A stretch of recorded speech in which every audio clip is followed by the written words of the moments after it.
Primera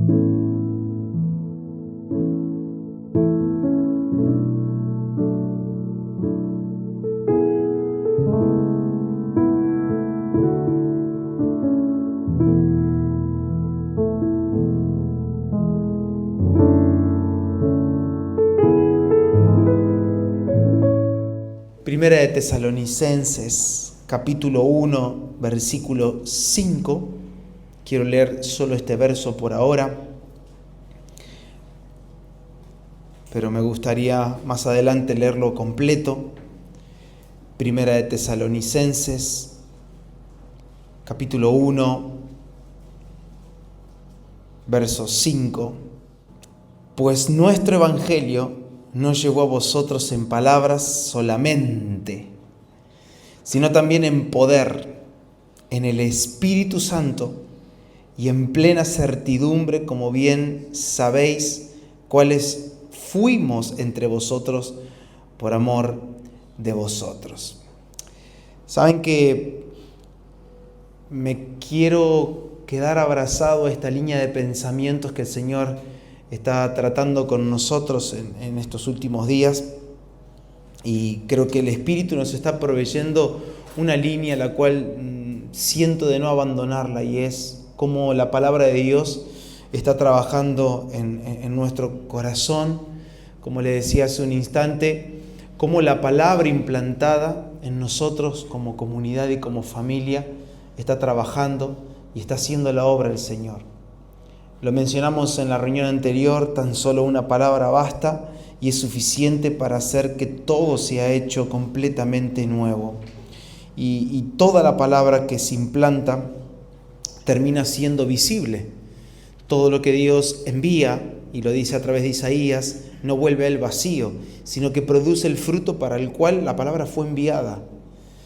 Y me recuerda esto las palabras de Jesús cuando Jesús les dijo a quienes le estaban escuchando, dice: recuerden que el árbol se terminará conociendo por el fruto. Entonces, pensando en esto y también compartiendo anoche con los hermanos en Chivilcoy un pensamiento, yo decía que si me quedo pensando en el fruto del árbol, necesitamos ser demasiado honestos y sinceros entre nosotros, porque el fruto es lo último que nace en el árbol, es lo último.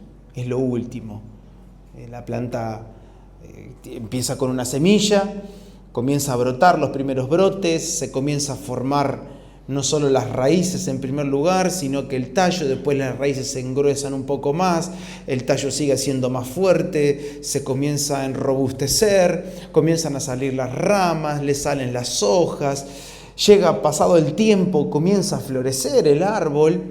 Pero lo último que nace de un árbol es el fruto. Y me preguntaba si necesitamos esperar hasta el fruto. ¿Por qué Dios dice que se termina conociendo por el fruto el árbol? Me pregunto, ¿será que Dios a veces nos deja que fructifiquemos mal? Y muchas veces sí. Muchas veces Dios permite que en nuestra vida comience a salir un fruto que no es el fruto de su vida, son nuestros frutos. Es entonces que viene a mí y a mi memoria las palabras que Juan el Bautista trajo cuando él comienza a predicar y anunciar el arrepentimiento. Juan el Bautista les dice algo a aquellos que necesitaban arrepentirse.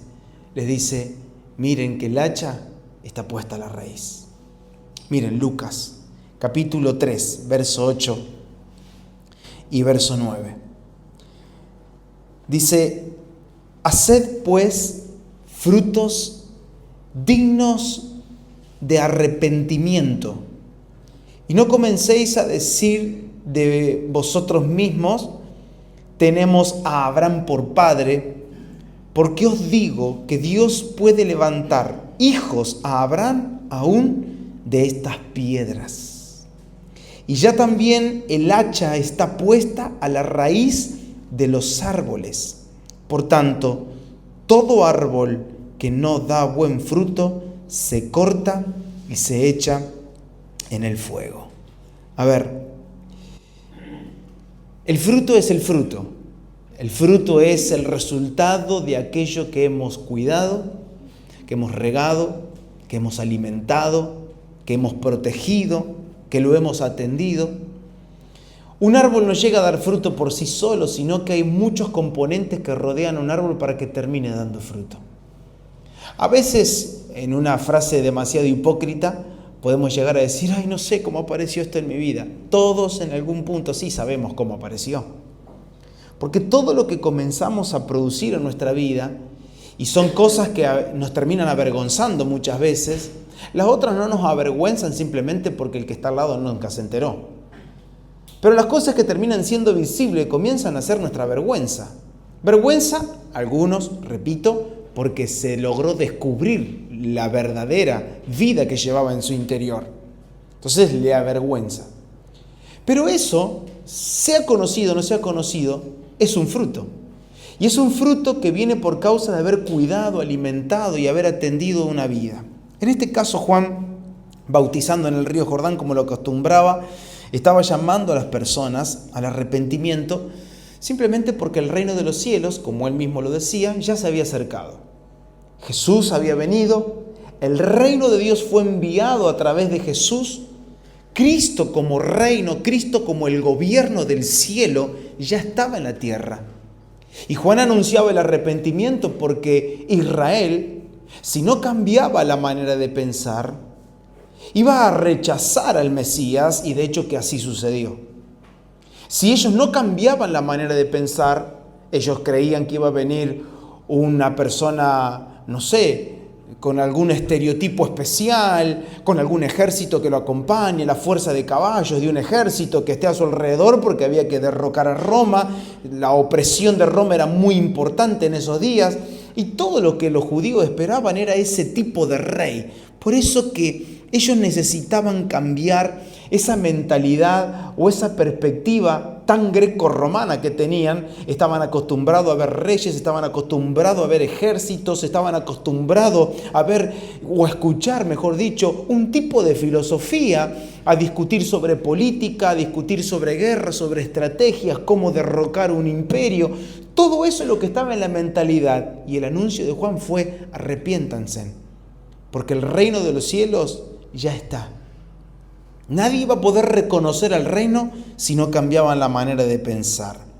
Ahora bien, el pueblo de Israel y todos los líderes religiosos que tenían contaban como fruto la herencia religiosa que tenían. Y quiero que por un segundo nos detengamos. Yo, como siempre digo, yo no estoy apurado, de última este mensaje lo continuamos el sábado que viene, pero quiero ir despacio. Porque me llaman poderosamente la atención que ellos presentan como fruto una herencia religiosa que habían tenido. Y ellos le contestan, le dicen, tenemos a Abraham por padre. Como diciendo, no me venga a dar vuelta porque estos somos nosotros. Somos hijos de Abraham. Como si eso fuese todo lo que ellos necesitaban, ¿sí?, para pertenecer al pueblo de Dios. Y ellos creían que por ser hijos de Abraham ya eran parte del pueblo de Dios. Sin embargo, era suficiente para estar bien delante de Dios. Por esta razón, Juan comienza a hablar este texto que estamos compartiendo. Hagan frutos de arrepentimiento, dignos de arrepentimiento. Hagan frutos dignos de arrepentimiento.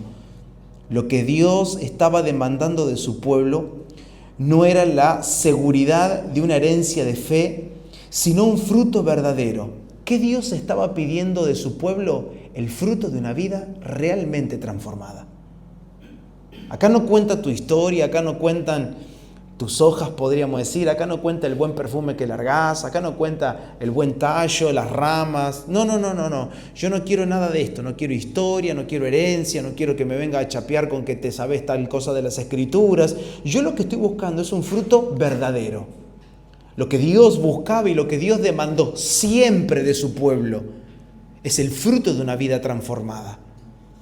Es entonces que el mensaje que envía Dios a su pueblo por medio de Juan es clave para entender la manera que Dios tiene de tratar con el mal fruto. ¿Cómo hace Dios para tratar un mal fruto en nosotros? ¿Corta el fruto o corta el árbol? El árbol. Dios dice, el hacha yo la voy a poner en la raíz. Y es esta la parte que no a muchos les logra convencer del Evangelio. Porque cuando exponemos, presentamos, anunciamos, proclamamos el Evangelio, no tratamos de embaucar a nadie. No, bueno, esa parte Dios la va a mejorar en tu vida. No, es que Dios no mejora por parte a las personas. Dios tiene que poner el hacha en la raíz. Dios quiere arrancar el árbol. Dios quiere quitar por completo una naturaleza, para que el fruto comience a ser el fruto que Dios espera recibir. Dios en ningún momento le dice a través de Juan, bueno, hermanos, vayan preparándose porque el Padre está afilando el hacha. Tipo el cuento del lobo está, ¿sí? Bueno. O guarda que está por venir el hacha, arrepiéntanse para que el Señor cambie todo esto. No. Lo de Juan fue contundente. Miren, el hacha ya está puesta a la raíz de los árboles. Y lo llamativo es que siempre el pueblo de Dios fue comparado con un árbol, fue comparado con ese viñedo que Dios tenía. De hecho, creo que lo hemos mencionado entre nosotros cuando leímos Isaías 5, la parábola de la vid, ¿sí? De la viña, perdón. Dice, ¿qué pasó? Yo esperaba un fruto de ustedes, pero no recibí nada. Yo esperaba justicia, no tengo justicia. Yo esperaba honra, lo que yo esperaba nunca lo recibí de parte de ustedes, por lo tanto yo voy a arrancar todo esto. Ya no quiero nada de lo que me ofrecen. Y a lo largo de la historia bíblica, una y otra vez, vemos a un Dios que está confrontando el fruto que su pueblo le daba, siendo que no era el fruto que Dios estaba esperando. De alguna manera, lo que Dios está tratando de decirnos a nosotros en esta noche es que podemos tener historia o trayectoria de cristiano, podemos tener conocimiento bíblico, podemos tener buenas tradiciones, buenas costumbres de cristianos, podemos tener el lenguaje apropiado, podemos tener, miren, un buen prestigio espiritual. No sé si te pasó en algún momento de tu vida que tuviste a una persona en un pedestal, en un escalón más arriba que el tuyo, como diciendo, este no se junta con los terrenales, toma mate con el ángel Gabriel, este es grosso. Nosotros mismos, a esas personas o esas miradas carnales que tenemos sobre otras personas que nos rodean, nosotros mismos idolatramos y nosotros mismos casi que lo pintamos con prestigio espiritual a las personas. Pero si en algún día nosotros nos sentimos medio parecidos a ese fulano, ya nosotros nos creemos con prestigio espiritual. Y ese es el mensaje a los fariseos.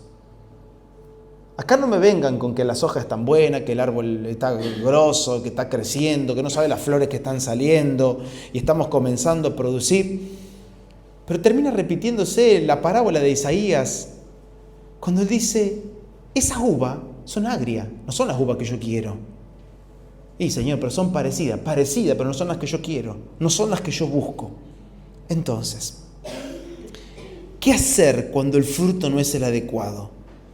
Y yo quiero ser claro, no quiero darle vueltas ni rodeo a este asunto. Cuando nos encontramos en una posición donde estamos comenzando por el Espíritu Santo a ser convencidos de que el fruto no es el adecuado, es con mansedumbre recibir el hacha. Con mansedumbre abrirme paso para el trabajo del hacha. Con mansedumbre, con templanza, con humildad decirle al Señor, Señor, reconozco en mí raíces tan profundas que siempre ignoré. Alimenté, cuidé, sostuve esta vida, pero esto ya no va más. Y yo pensaba sobre esto porque parece apresurado poner a la raíz el hacha sin esperar que primero se dé el fruto. Pero el Señor sabe que todo lo que no nace de Él jamás podrá agradarle. Es por eso que por medio de su Espíritu Santo, una y otra vez somos conducidos a un bautismo de fuego. Y el bautismo de fuego es la prueba de fuego. Bautismo de fuego es que pase por aquí todas mis obras, Señor. Y todo lo que es heno, madera, hojarasca, se va a pulverizar, no va a quedar nada. Nuestras obras necesitan ser probadas. Y todo lo que sea nuestro, todo lo que sea personal, humano, carnal, del primer Adán, pasará por la obra de fuego, por el bautismo de fuego.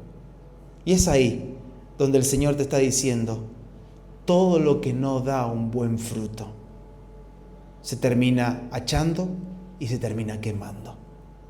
¿Qué hay de nuestra vida?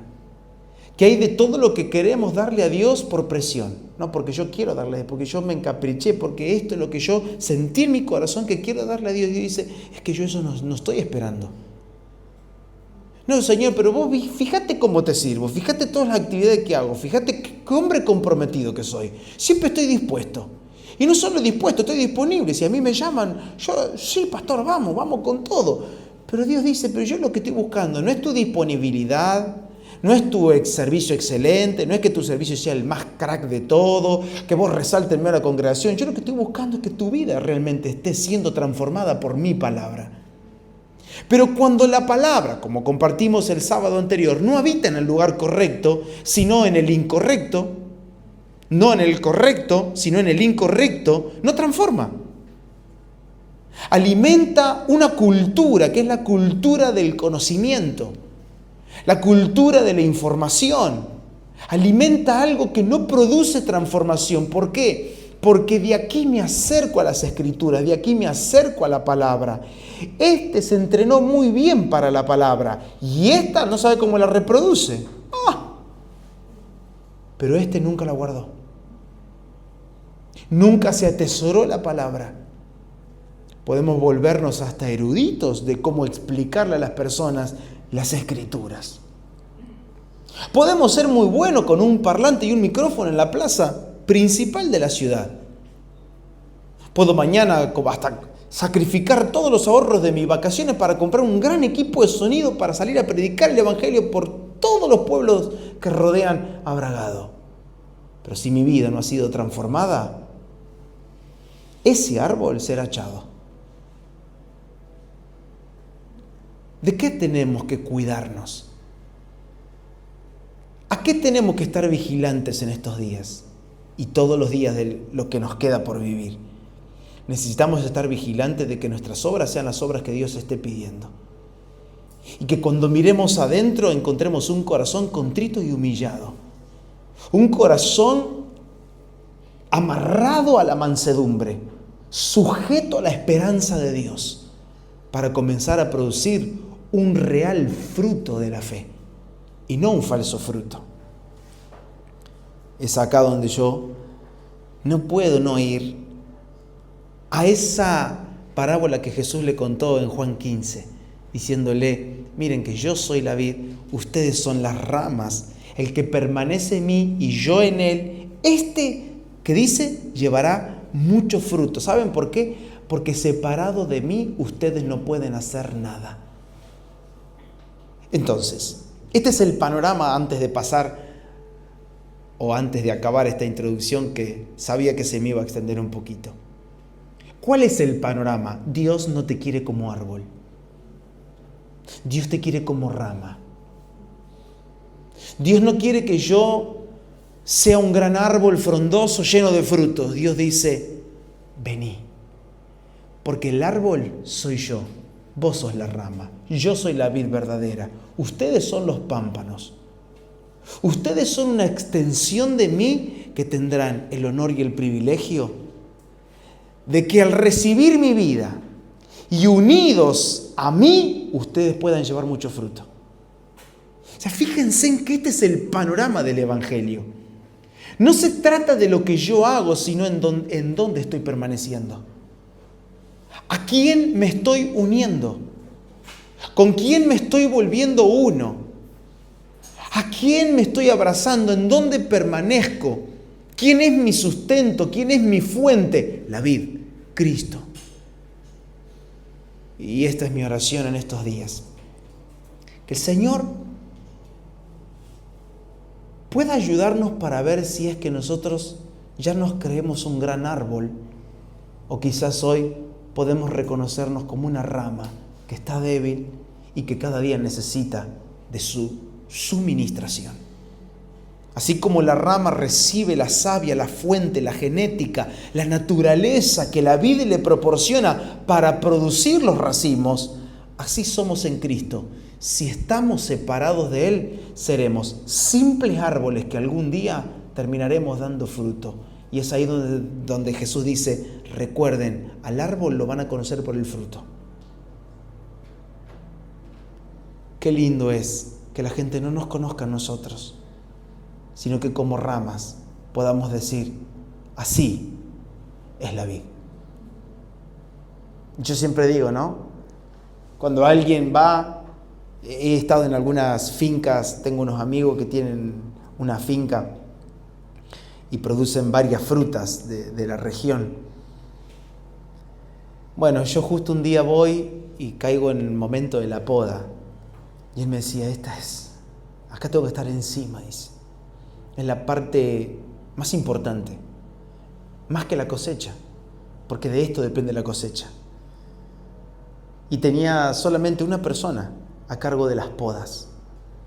Él sabe, dice, nunca estudió, pero toda la vida viene de padre, abuelos, podadores de la región. Sabe podar, sabe cómo hacer que la planta me termine dando más fruto que el año pasado. Sabe podar. Pero cuando vos vas en otra estación y ves ese árbol frutal tan frondoso, vos no decís, qué hermosa rama, cuánto te honro rama. No, qué hermoso manzano, qué hermosa vid, porque toda la atención se la lleva el árbol. Cuando comenzamos nosotros a llamar más la atención de lo que Cristo llama la atención a través de nosotros, estamos en un camino medio sinuoso y peligroso. La pregunta que te hago es, ¿las obras que hiciste en estos últimos días te glorificaron a vos o al Señor? ¿Quién termina siendo levantado cuando nos movemos? ¿Quién termina siendo glorificado cuando hablamos? ¿Quién termina glorificando, alabando, cantando al Señor, agradeciéndole al Señor cada vez que tiene un encuentro con alguno de nosotros? Jesús dice, yo soy el árbol, ustedes son las ramas. La pregunta que no podemos hacer para no quedarnos mucho aquí es, ¿cuál es el fruto de la palabra cuando habita en nuestros corazones? ¿Cuál es el fruto? A veces nosotros nos hemos quedado, digo nosotros, no te quiero incluir yo, ¿sí? Vamos a estar, alguno después quiere ponerse en la fila, no hay problema, hay espacio de sobra atrás. Pero yo me hago esta pregunta, ¿cuál es el verdadero fruto que produce la palabra implantada en el corazón? ¿Qué es lo que la palabra termina produciendo? ¿Cómo es una fe viva? ¿Qué es vivir verdaderamente el cristianismo? ¿Qué significa que la palabra pasó de acá a acá? ¿Qué significa que no fui un oidor olvidadizo, sino que cuando entró por acá hay un buraco así acá adentro que desciende la palabra? Y vos decís, se implantó. Esta palabra me perforó, esta palabra comenzó a echar raíces en mi corazón. Esta palabra no me deja dormir. Esta palabra me inquieta, esta palabra me despierta, esta palabra me lleva a orar, esta palabra me produce cantar. No necesito un director de alabanza que me diga, vamos hermano, levante la mano y ahora aplaude, y un pasito para el costado y otro para el otro. No, es que yo no necesito un auditorio, no necesito un piano, una guitarra, una batería, no necesito nada para cantar al Señor. Si la palabra no nos hace cantar, ¿por qué cantamos? Si la palabra no me lleva a darle gracias, si la palabra no me lleva a la oración, ¿qué estoy orando? Si la palabra no me conduce a amar a mis hermanos, ¿por qué estoy amando? Es ahí donde comenzamos a ver amores extraños. ¿Qué es un amor extraño? Es un amor más por conveniencia. De este puedo sacar más tajada, así que a partir de ahora voy a estar más cerca de esta persona porque, no sé, tiene algo que a mí me interesa. Es un amor basado en intereses personales, pero no es un amor real. No es un amor que busca al débil para levantarlo, es un amor que busca al fuerte para refugiarse. Y esta pregunta propongo en esta noche, que nos hagamos esta pregunta. ¿Cuál es el fruto? ¿Hay evidencias de la palabra viva en el corazón? Sin duda que sí. Y acompáñenme, porque este es el texto que quisiera compartir. Si el Señor nos ayuda a terminarlo hoy, yo sería feliz, y si no, también soy feliz, no me va a cambiar. Primera de Tesalonicenses, capítulo 1. Y quiero que nosotros hoy pongamos los ojos y el corazón también, ¿sí? Les pido por favor que pongamos no solo los ojos, sino el corazón en la vida de esta congregación que son los tesalonicenses. Van a ser especiales en estos días para nosotros. Me gustaría que cada uno después también lo pueda ir estudiando, desmenuzando. Vamos a intentar hablar algunas cosas, no todas, pero esta congregación, ahora vamos a leer las primeras líneas de Pablo, Silvano y Timoteo, porque lo escriben ellos tres a esta carta, tiene una peculiaridad, y es que la recepción de la palabra produjo en ellos un tipo de movimiento y una consecuencia de acciones que no estamos acostumbrados, lamentablemente, a verla en el siglo XXI. Que lamentablemente es algo que nosotros lo tenemos aprendido, pero no prendido. Lo tenemos escuchado. Es más, quizás hasta el discurso llega. Podemos tener palabras de las que vamos a leer ahora. ¿Saben qué? Yo quiero que recibamos el mensaje de esta noche como una propuesta y una invitación del Espíritu Santo para vivir como vivieron los tesalonicenses. ¿Se animan? Vamos a leerlo. Le dice de esta manera, versículo 2, damos siempre gracias a Dios por todos vosotros, haciendo memoria de vosotros en nuestras oraciones, acordándonos sin cesar delante del Dios y Padre nuestro de la obra de vuestra fe, del trabajo de vuestro amor y de vuestra constancia en la esperanza en nuestro Señor Jesucristo. Porque conocemos, hermanos amados de Dios, vuestra elección. Pues nuestro evangelio no llegó a vosotros en palabras solamente, sino también en poder, en el Espíritu Santo y en plena certidumbre. Como bien sabéis, cuáles fuimos entre vosotros por amor de vosotros. Y vosotros vinisteis a ser imitadores de nosotros y del Señor, recibiendo la palabra en medio de gran tribulación, con gozo del Espíritu Santo, de tal manera que habéis sido ejemplo a todos los de Macedonia y de Acaya que han creído. Porque partiendo de vosotros ha sido divulgada la palabra del Señor, no solo en Macedonia y Acaya, sino que también en todo lugar vuestra fe en Dios se ha extendido. De modo que nosotros no tenemos necesidad de hablar nada, porque ellos mismos cuentan de nosotros la manera en que nos recibisteis y cómo os convertisteis de los ídolos a Dios, para servir al Dios vivo y verdadero, y esperar de los cielos a su Hijo, al cual resucitó de los muertos, a Jesús, a quien nos libra de la ira venidera. ¡Wow! Miren, el poder real del Evangelio es expresado a través de estas tres personas. Pablo, Silvano y Timoteo son los que escriben esta carta. Los tres. Los tres comienzan diciendo, nos acordamos de ustedes todo el tiempo. Los tres están dando testimonio de cómo el poder del Evangelio, el real poder del Evangelio, estaba actuando en ellos.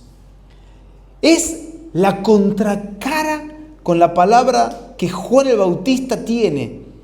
Porque por un lado, Juan lo que está diciendo es que los árboles sin frutos serán cortados. Todo árbol que no produzca el fruto que Dios espera será cortado porque el hacha ya está puesta a la raíz. Y si el hacha está puesta a la raíz es porque ya huele raro el árbol. Y acá veo la contracara. ¿Saben qué veo acá? 3 personas, Pablo, Silvano y Timoteo, describir a una iglesia que sencillamente estaban produciendo el fruto que Dios esperaba. Una iglesia que producía un fruto visible que era indiscutible. Una iglesia que no tenía puesta el hacha en la raíz. ¿Por qué? Porque ellos habían comenzado a ser parte de la vid verdadera.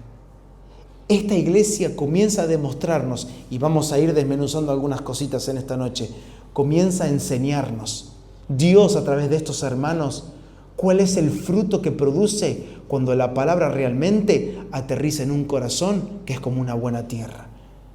No una mente atiborrada de información, no una mente llena de frases, de Biblia, de escrituras, de trayectoria, de creencias como los fariseos.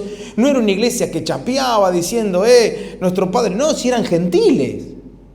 Y ahora vamos a ver más adelante. De hecho, el problema que tuvieron, ¿con quiénes los tuvieron? Con los que decían ser hijos de Abraham.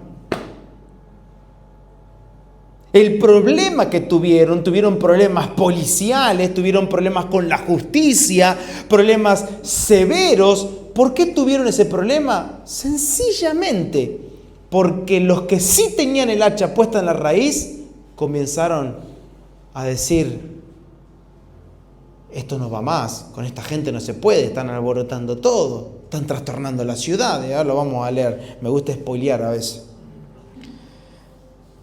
Pero fíjense, cuando Pablo llega a Tesalónica, y después lo vamos a leer, pero lo puedes leer en casa, Hechos 17, es cuando Pablo llega a Tesalónica y comienzan a suceder cosas espectaculares.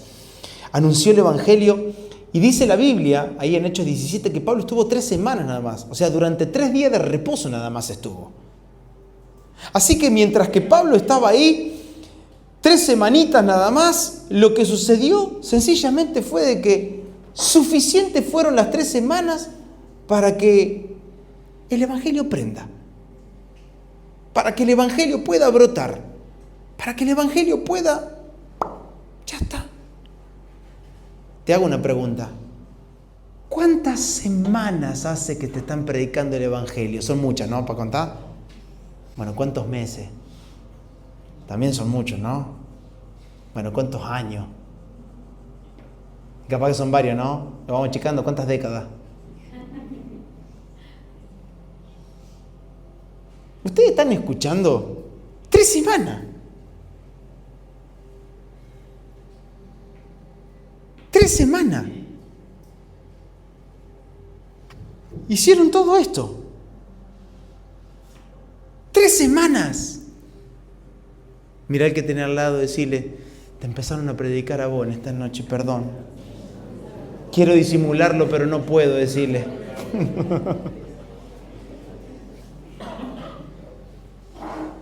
¿Cuántas semanas? 3.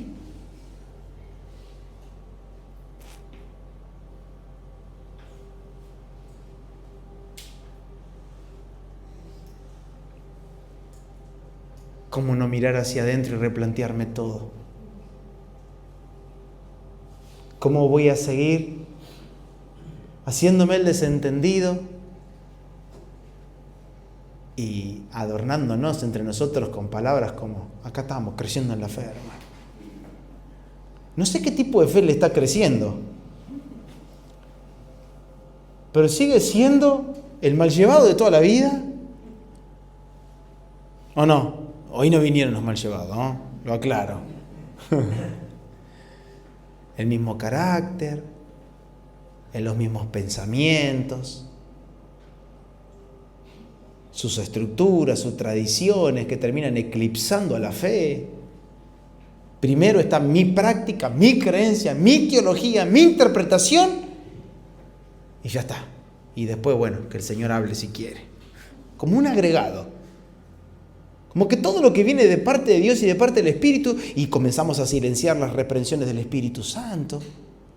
Y comenzamos a entorpecerla y decimos, no, Señor, mejor no trabajes en esto. No, estamos bien así. ¿Para qué vamos a ir más a fondo? Siendo sinceros, y humanamente hablando lo estoy diciendo, ¿sí? Humanamente hablando, era imposible que esta obra sobreviviera si vemos el contexto en el que ellos tuvieron que vivir la recepción del Evangelio. Porque el santísimo despiole que se armó en Tesalónica fue terrible. O sea, los mismos judíos comenzaron a acusarlos delante de la ley, llevaron a que a Jasón, que era el que abrió la casa para que se predique el Evangelio, lo metan preso. Y que después tuvieran que pagar una fianza. Conocen el dicho, entre canto y alabanza. No la voy a completar. Pero tuvieron que pagar la fianza para que liberen al hermano Jasón. Imagínense, hermano, hagamos una vaquita. Lo tenemos a Jasón allá. Y bueno, hay que liberar a Jasón. Jasón estaba detenido, las cosas no... ¿Y saben qué? Lo extraordinario sucedió. Es que la palabra no se deja llevar por lo que está pasando en el entorno. La palabra no está limitada por lo que pasa allá. Lo único que limita la palabra es lo que sucede acá. No, lo que pasa es que en mí el Evangelio no brotó porque la verdad que yo estuve en una congregación muy difícil. Contate otra. No, bueno, otra sí. Porque lo que pasa es que el pastor que teníamos... flojo. Dale. ¿Es de verdad? ¿De verdad? No, lo que pasa es que... ¿Qué más puede pasar? Ustedes que tienen letra. Y los hermanos. No era una congregación fácil, muy difícil. Mirá todas las congregaciones que Pablo tuvo que pastorear. Peleados, discusiones, pleito, envidia. Y yo siempre digo, ¿no? Pongan a Samuel. Samuel estaba en un lugar donde la palabra escaseaba y la lámpara se estaba apagando. El sacerdote hacía la vista gorda. Se dedicaba a comer y a apañar a sus hijos, los cuales utilizaban las cosas sagradas para pervertir sus vidas con mujeres en el templo. Hacete parte de esa congregación, un ratito nada más. Yo sé que es un asco, pero quédate ahí en esa congre un ratito, porque Samuel estuvo toda la vida. Y dice que Samuel crecía y que no dejó caer por tierra ninguna de las palabras del Señor. Nuestro problema no es con el sacerdote, nuestro problema no es con el líder que está pecando, que tiene un problema. Nuestro problema no es con los hijos del pastor. Nuestro problema no es con que la ciudad es complicada, pastor. Y viste el colegio, se complica el colegio, te ponen unas películas medias complicadas y uno sale tentado de ahí. No es el problema, no es la profe de filosofía, ni la de historia, ni la de física, ni el rector, ni el preceptor, nadie. No, lo que pasa es que yo tengo que ir a la ferretería y cascos. No es la ferretería tampoco. ¿Sabe cuál es el problema? Tu corazón. Mi corazón. Porque no había en Israel un ambiente más perverso para vivir que en el que vivió Samuel. Sin embargo, él creció en gracia, en sabiduría, y no dejó caer por tierra ninguna de las palabras del Señor. Y es acá que Pablo, Silvano y Timoteo se arremangan y dice, conseguimos un papel, vamos a escribir entre los tres, dale. Y se arremangaron, agarraron una pluma, se entintaron los dedos, me imagino que terminaron enchastrados. Esa parte se la escribo yo, pasame. Y estaban ahí los tres, porque estaban completamente extasiados de gozo y de alegría por ver una iglesia que en 3 semanas había germinado la palabra. a mí me lleva a glorificar a Dios, pero también, siendo honesto, pone la vara muy alta esta congregación. Y lo que vamos a leer no es simplemente, o lo que acabamos de leer, no es simplemente un elogio de una iglesia ejemplar, de hecho lo era, sino que yo cuando leo estas líneas, yo veo el testimonio del poder real del Evangelio. De cómo el Evangelio realmente da fruto en hombres y en mujeres que eran comunes, porque ninguno de ellos resaltaba ahí. Jasón, el único que nos enteramos porque lo metieron preso, y ahora lo vamos a leer, por eso está en Hechos 17. Pero ni siquiera lo mencionan en la carta, o sea, no aparece en estas primeras líneas. Y es ahí donde, de alguna manera, estos tres hombres dicen, acá hay frutos visibles de lo que hace la palabra de Dios cuando aterriza en un corazón. Cuando hay buena tierra, estas cosas suceden. Y acompáñenme al primer punto. Yo quiero compartir 5 puntos nada más. 5 evidencias de una iglesia que recibe la palabra y no tan solo las palabras. ¿Sí? Número 1, obras nacidas de la fe. Dice el versículo 3, acordándonos sin cesar delante del Dios y Padre nuestro de la obra de vuestra fe, del trabajo de vuestro amor y de vuestra constancia en la esperanza en nuestro Señor Jesucristo. Miren, si hay algo que distingue en primer lugar a esta congregación, eran aquellas obras que la fe producía en ellos. La fe, esa convicción, esa certeza interna los llevaba a ellos a tener una vida que no era una vida que era aceptada ni siquiera vivida por cualquier terrenal. No eran obras de hombre, tampoco eran obras aprendidas que heredaban por costumbre y tradición. Y lo que me llama la atención es que ¿qué van a heredar estos? Si lo único que podían heredar era una vida idolátrica. Miren, cuando Pablo, Silvano y Timoteo están escribiendo esta carta, lo que nosotros tenemos que tener en cuenta es el contexto en el que ellos comienzan a recibir esta carta. Y tiene mucho sentido porque el único contexto es que eran todos idólatras, todos paganos, todos gentiles.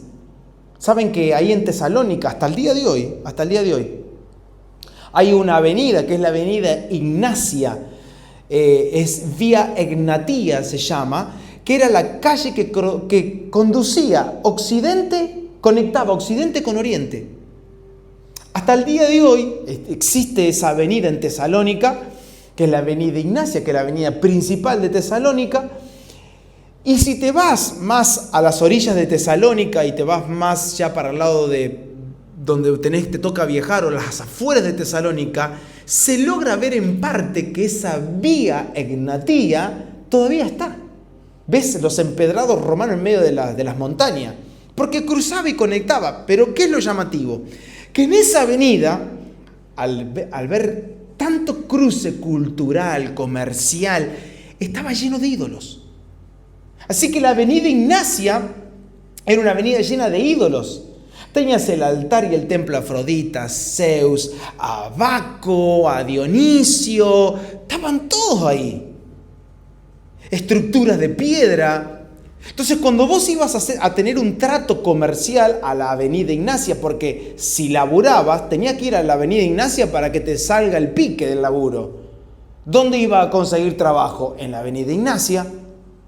Todos pasaban por ahí, la conexión de un mundo con otro mundo pasaba por Tesalónica, era un centro comercial importantísimo. Y ahí, entre adoración, entre cultos paganos, cultos promiscuos como los de Afrodita, ¿qué encontraba ahí? Negocios. Por lo tanto, que tener la conexión con los ídolos también aseguraba una estabilidad comercial y financiera para las personas. Así que lo que está marcándole no era una conversión así nomás. ¿Qué podían tener en el historial más que adorar a Afrodita, a Zeus, a Dionisio, a Baco? ¿Qué otra cosa? No tenían nada aprendido. ¿Me siguen? Es como diciendo, ¿pero de dónde aprendieron ustedes a hacer esto? La fe.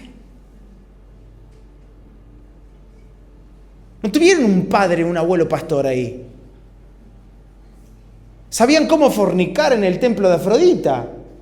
Sabían cómo drogarse o emborracharse tanto con Dionisio, con Baco, que era el dios de los excesos, de la embriaguez, de las drogas, de los placeres, del éxtasis.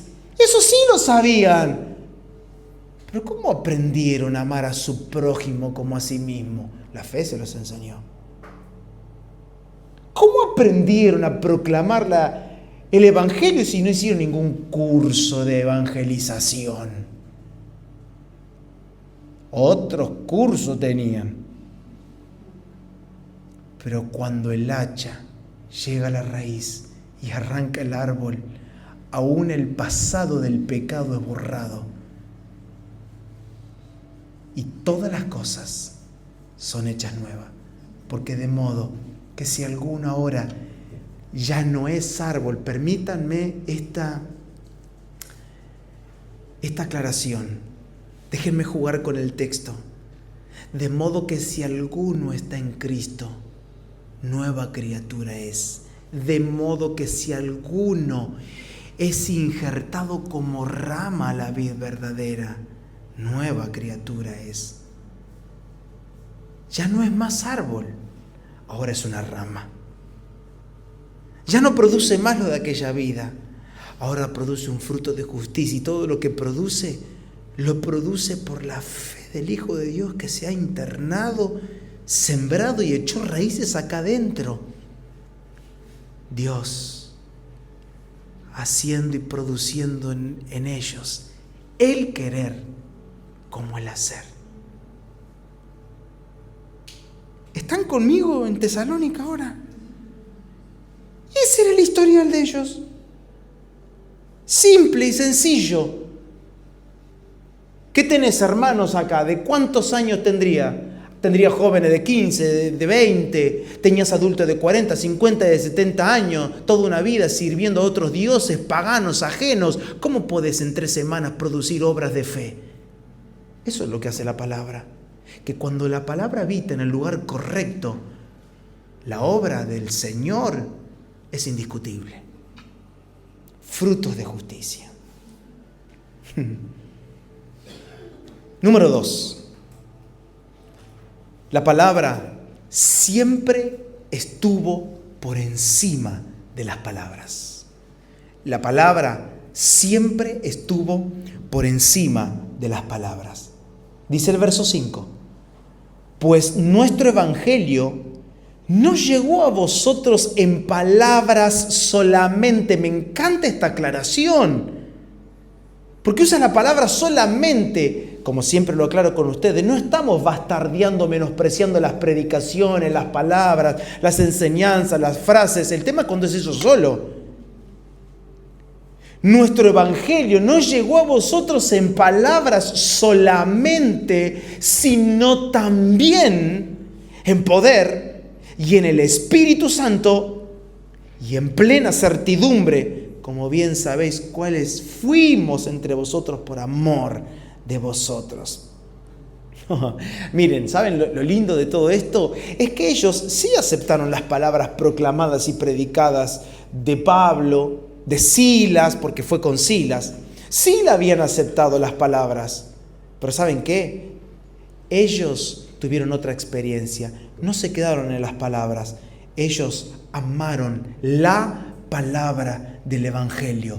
¿A quién abrazaron? ¿Qué fue lo que los perforó? El Verbo, el que era desde el principio, el que estaba con Dios y era Dios. ¿Qué sucedió en el corazón de los tesalonicenses? Es que en ellos entró el Verbo, el que era la vida y la luz de los hombres. ¿Qué entró en los tesalonicenses? El creador de todas las cosas, el que creó los astros, el universo, la fuerza de gravedad. Todo eso se había metido dentro de ellos. Por eso el fruto. El fruto era real.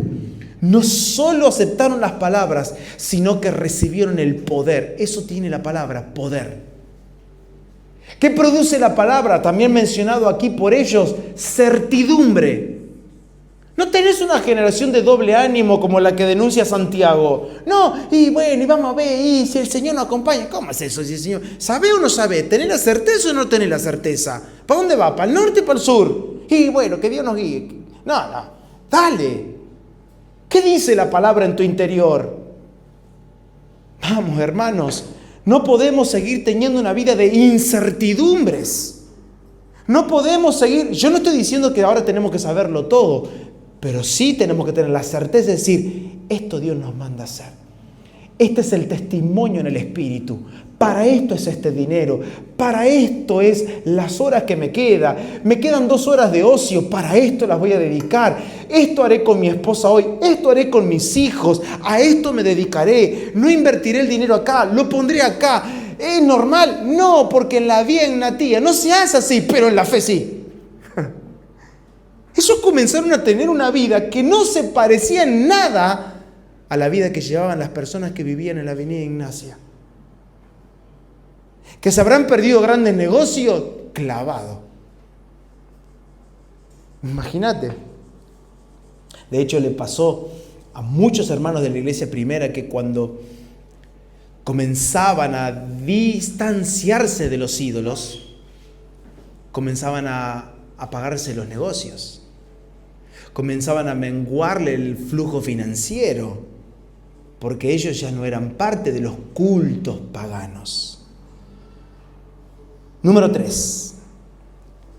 Ningún sufrimiento fue excusa para la recepción, estímulo y fruto de la palabra en sus corazones. Ningún sufrimiento fue excusa para la recepción, estímulo y fruto de la palabra en sus corazones. Dice el verso 6, y vosotros viniste a ser imitadores de nosotros y del Señor, recibiendo la palabra en medio de gran tribulación, con gozo en el Espíritu Santo. ¡Oh!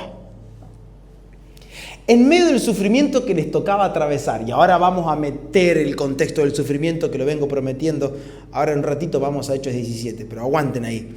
Porque en medio del sufrimiento que a ellos les tocó atravesar, la persecución, toda la hostilidad, el odio de la ciudad que le tenían a ellos, recibieron la palabra, la cuidaron, la estimularon y ella produjo el fruto que tenía que producir.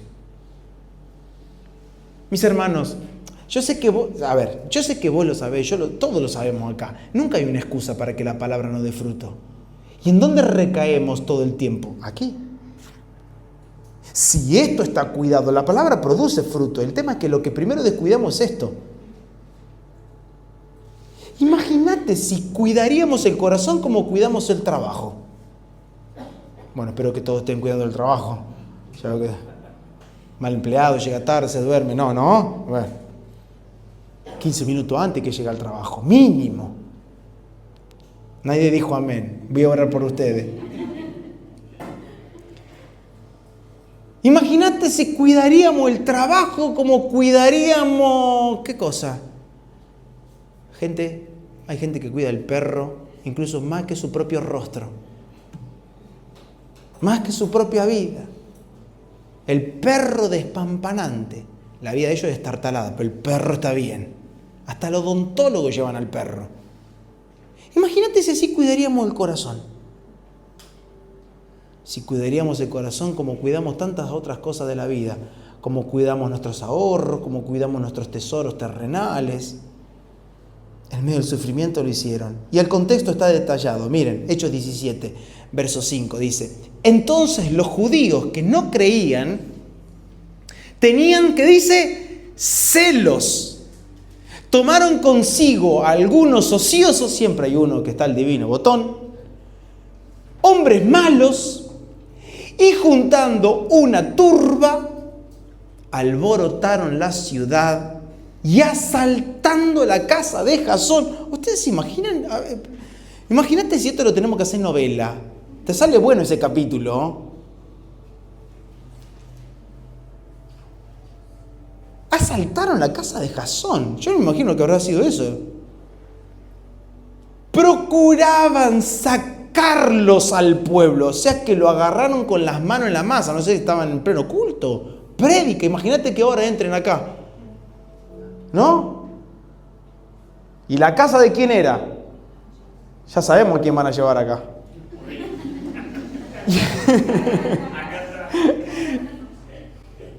Es como si sería en versión bragado, esto sería, y entraron en Quinta de Currín, ¿o no? Alguno de los dos marcha preso. Miren, pero no hallándolos, trajeron a Jasón y a algunos hermanos ante las autoridades de la ciudad, gritando, ¿pará, histérico? O sea, estaban sacados. Estos que trastornan el mundo entero también han venido acá. Acá está el detalle. Ya había noticias. Ya se oían rumores, ya había viento, ya olía a evangelio. Las noticias corrían de un lado para otro. Imagínense los comerciantes que iban y venían cuando se juntaban a comer. Che, vos sabés que hay unos locos por allá que se juntan por mi pueblo. ¿De dónde sos vos? Y nosotros somos yo vengo de Galacia. Ah, sí, ¿qué hay allá? Se juntan ahí, no sabés. Ya se escuchaban los rumores. ¿Y vos de dónde sos? No, yo vengo de la Odisea. ¿Y vos? No, yo en Éfeso. Y también me enteré que por allá andan estos locos haciendo reuniones y dicen que hay uno que resucitó y que no sé qué. Estos que trastornan el mundo entero, lo que era noticia, ahora es realidad de nuestra ciudad. Están trastornando todo. El alboroto, ¿saben qué? No fue una distracción, sino un estímulo para la trastornación. Fue la luz brillando en las tinieblas de Tesalónica, irrumpiendo. Te pregunto, ¿y si la palabra que hoy está brotando en tu corazón te propone asaltos, alborotos en tu casa, que mañana salga tu fotito publicada por Facebook y hacen cadena y te publican por acá, por allá y por todos lados? Locos de Morondanga predican en la plaza. ¿Hasta qué punto estamos dispuestos a que la palabra produzca el fruto que Dios quiere recibir? Son evidencias de la palabra germinada en el corazón. Y es acá, en este punto, y solo en este punto, que la imitación tiene un sentido real y un peso real. ¿Saben por qué? Porque es muy claro cuando habla de la imitación. No fue una imitación de imitar por imitar, y vamos a hacer lo que hacía Pablo, y vamos a hacer lo que hizo Sila también, y vamos a hacer lo que hizo fulano, y vamos a hacer lo que hace Timoteo, y vamos a hacer lo que hace Silvano. No. Porque cuando la imitación se imita sin la raíz y sin el sustento de la palabra, es absolutamente perversa en sí misma. La pregunta no es si nos estamos pareciendo a los cristianos de otras ciudades, sino desde dónde hoy estamos viviendo nosotros la fe. Porque lo que vivimos en la carne puede ser vivido, como dijo Pablo, desde la fe del Hijo de Dios o desde una simple y vaga imitación. ¿Desde dónde vivimos nuestra fe? ¿Desde la imitación simplemente o desde la fe del Hijo de Dios, como Pablo lo mencionó en la carta a los Gálatas? ¿Desde dónde vivimos la fe? Es saludable, siempre es bueno tomar y tener referentes, personas que son dignas de imitar, pero por sobre todas las cosas, son dignas de imitar esas personas si nos llevan a imitar a Cristo. No muere en ellos la imitación. No, vos haces lo que yo hago, vos solo mirame. No, salí de ahí. Si la imitación, si el ejemplo, si la vida de esas personas me conducen a imitarlo a Cristo, ahí estaremos. Número 4. Fueron un ejemplo más allá de sus hogares. Versos 7 y 8 dice: de tal manera que habéis sido ejemplo a todos los de Macedonia y de Acaya que han creído, Porque partiendo de vosotros ha sido divulgada la palabra del Señor, no solo en Macedonia y Acaya, sino que también en todo lugar vuestra fe en Dios se ha extendido. De modo que nosotros no tenemos necesidad de hablar nada. ¿Cómo sé que la imitación que estamos teniendo tiene una raíz sustentable, que es Cristo? ¿Cómo sé que la raíz de la imitación es Cristo? Sencillo, cuando uno mismo se termina volviendo ejemplo para otros. Cuando mi vida y tu vida se terminan volviendo ejemplos, y atención, no solo para los de mi casa, sino para toda persona que me rodea. Cuando terminamos siendo un ejemplo para las ciudades y los pueblos que nos rodean. Creo en esta fe. Creo en el poder que solo la palabra de Dios es capaz de producir en nuestro interior. La vida que los tesalonicenses llevaban adelante no solo era ejemplo en su casa, sino que era para con las ciudades. Y no solo esto, y pongan atención, despertaba en los demás el fervor por predicar la palabra del Señor.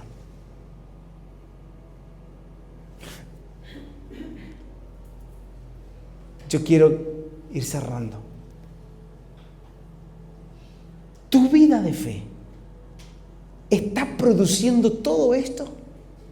Mi vida de fe, nuestra vida de fe como comunidad, ¿qué está produciendo? Estamos siendo llevados a vivir obras, a tener acciones que terminen siendo un estímulo para los que nos rodean.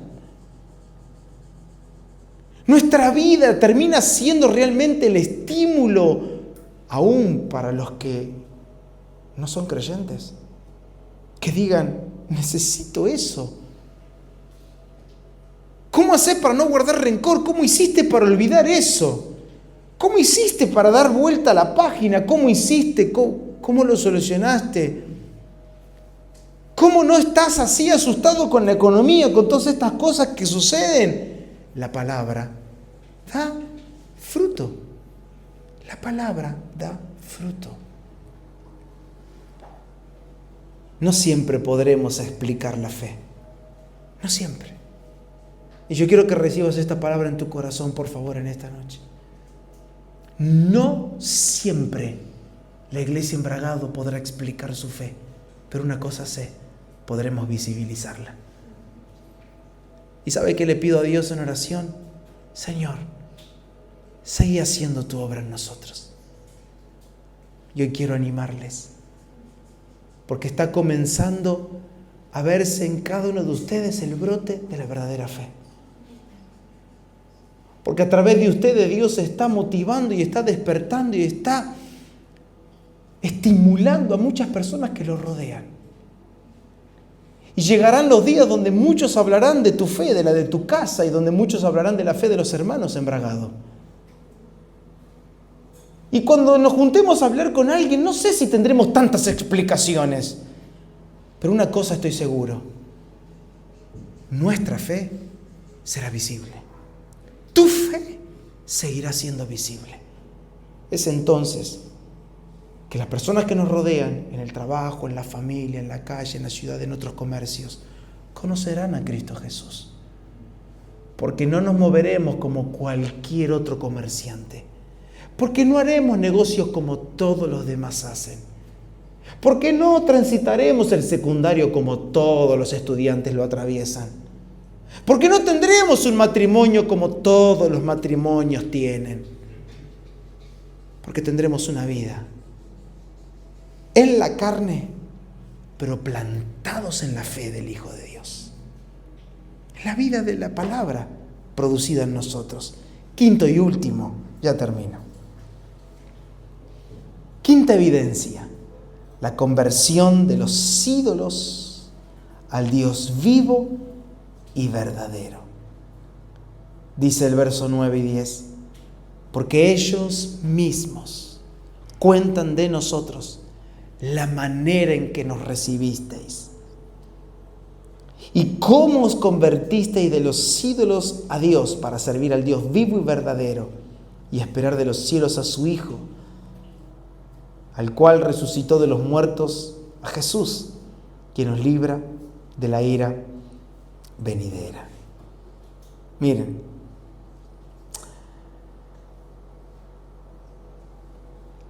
esto es lo que le contaba hace un ratito. Decirle que no a la venida Ignacia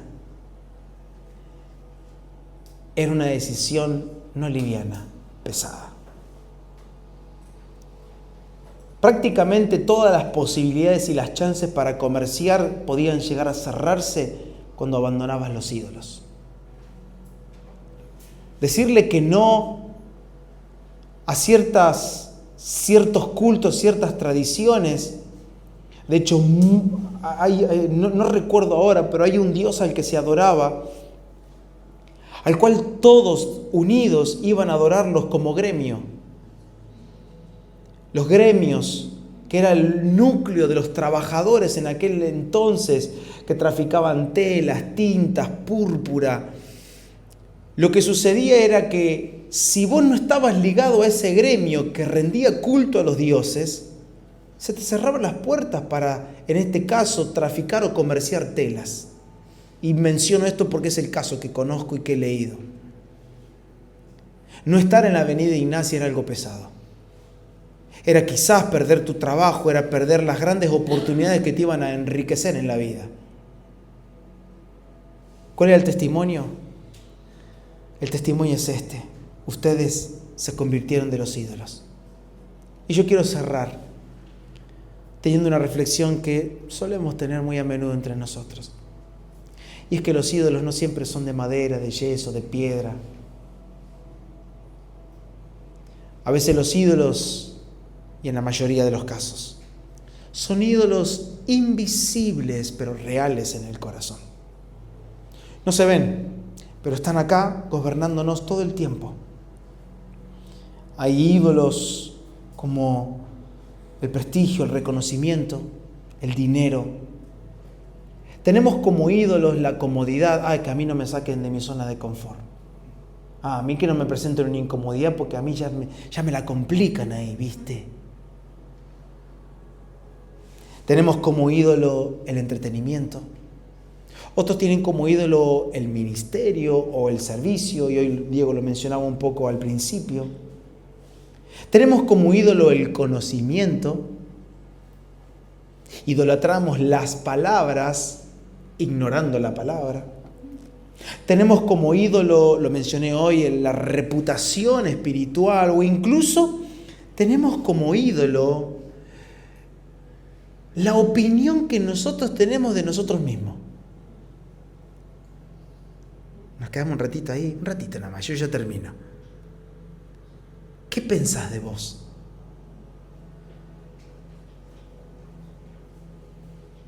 ¿Qué pensás? ¿Qué respuestas tenés si hoy te preguntan, si a mí me preguntan, Julián, ¿qué pensás de vos? ¿Qué tipo de creyente sos? ¿Cómo te definís como cristiano? ¿Podemos entregar ese ídolo? Si es que es un ídolo. Porque incluso deberíamos ceder la respuesta, y quedarnos solo con la pregunta. Y que esta noche, con Vicky, mi amor, ¿qué tipo de cristiano ves acá? Y que cuando nos juntemos a comer una empanada, podamos decir, ¿qué tipo de cristiano ves Rubén Acabo? Con honestidad.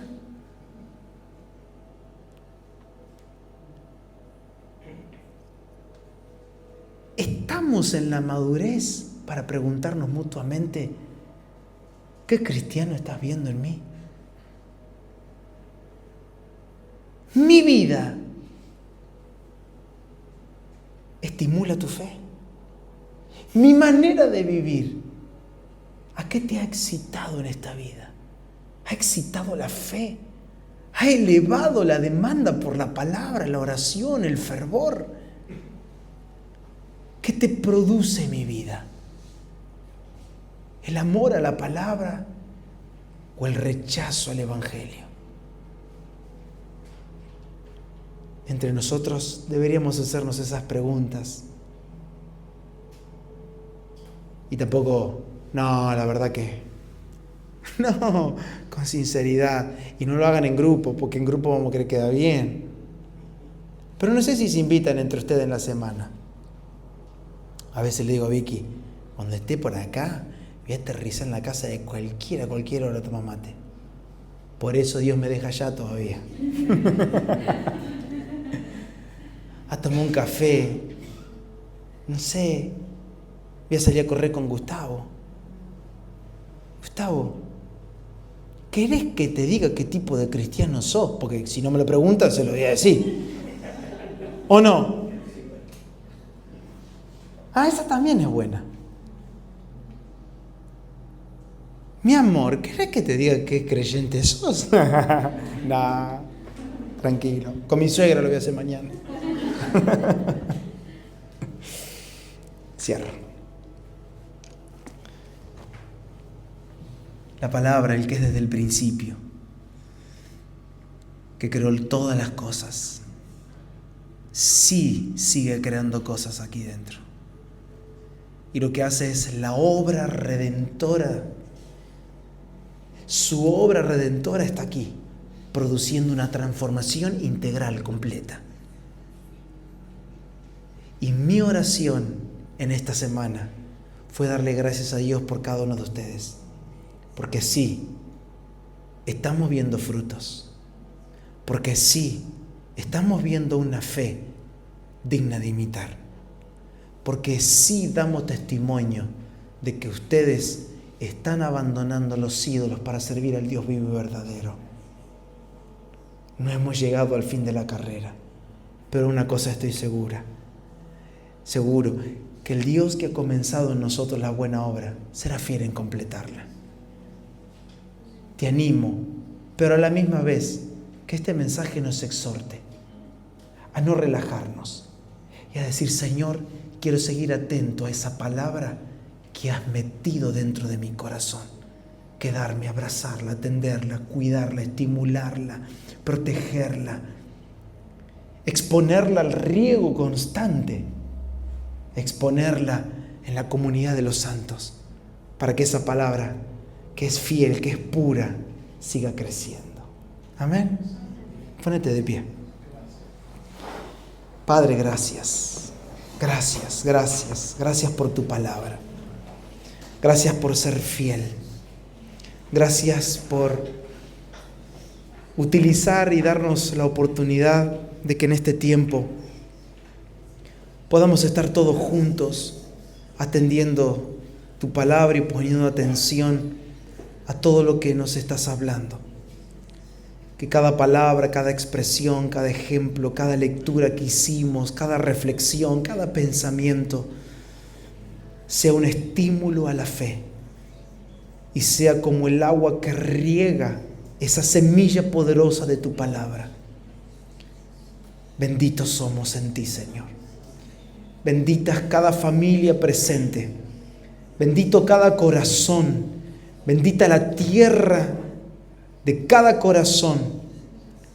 Y que si hay espinos, piedras, si comenzó a endurecerse la tierra, Señor, que por tu Espíritu seamos llevados a una temporada de renuevo, a una temporada en donde nunca nuestra tierra se quede como un sequedal, sino que sea una tierra blanda, moldeable, lista y preparada para que tu palabra siga produciendo los cambios que tú esperas recibir. Padre, a ti sea la gloria por siempre. Amén y amén.